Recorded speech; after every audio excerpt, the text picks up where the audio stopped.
ചുംബനം അഗാധമായ സ്നേഹത്തിന്റെ അടയാളമാണ്.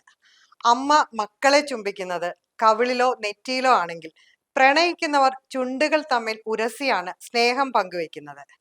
പക്ഷേ ചുംബിക്കുന്നതിനു മുൻപ് ചില ആരോഗ്യകരമായ കാര്യങ്ങളിൽ ശ്രദ്ധ പുലർത്തേണ്ടതുണ്ട്. അമിതമായി ഉമിനീര് കൈമാറ്റം ചെയ്യുന്നത് വഴി ചില അനാവശ്യ ബാക്ടീരിയകൾ ചുംബനത്തിലൂടെ പകരാൻ സാധ്യതയുണ്ടെന്നാണ് പുതിയ പഠനങ്ങൾ പറയുന്നത്. ഇത് ആരോഗ്യത്തിന് കാര്യമായ അപകടമുണ്ടാക്കും.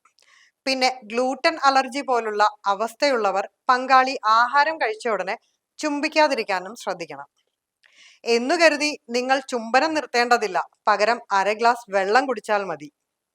കൊളംബിയ യൂണിവേഴ്സിറ്റിയിൽ അടുത്തിടെ നടത്തിയ ഒരു പഠനം ചുംബനത്തിലൂടെ ഗ്ലൂട്ടൻ ഒരാളിൽ നിന്ന് മറ്റൊരാളിലേക്ക് പകരുമോ എന്ന് ദമ്പതികളെ ഉപയോഗിച്ച് പരിശോധിച്ചു. കൂടുതൽ കേസുകളിലും ഗ്ലൂട്ടൻ അളവ് സുരക്ഷിതമായ പരിധിക്കുള്ളിലാണെന്ന് കാണിച്ചു.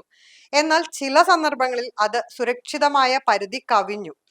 ചുംബിക്കുന്നതിനു മുമ്പ് ആരെങ്കിലും വെള്ളം കുടിച്ചാൽ ഗ്ലൂട്ടൻ കൈമാറ്റം ഏതാണ്ട് ഇല്ലാതാകുമെന്നും പഠനം പറയുന്നുണ്ട്.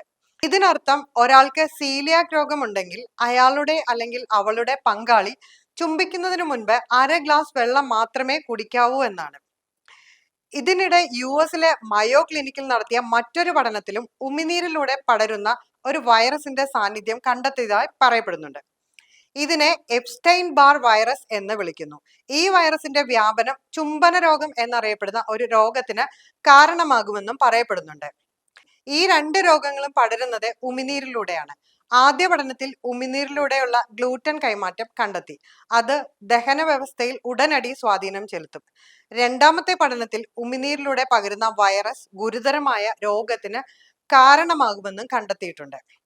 എന്നു കരുതി ആരും ചുംബനത്തെ ഭയപ്പെടേണ്ടതില്ല. ചില മുൻകരുതലുകൾ എടുത്താൽ മതി ഈ അപകട സാധ്യതകൾ എളുപ്പത്തിൽ കുറയ്ക്കാൻ പറ്റും. എന്നിരുന്നാലും ഒരാൾക്ക് വൈറസ് അണുബാധയുണ്ടെങ്കിൽ ചുംബനം ഒഴിവാക്കുന്നതാണ് നല്ലത്.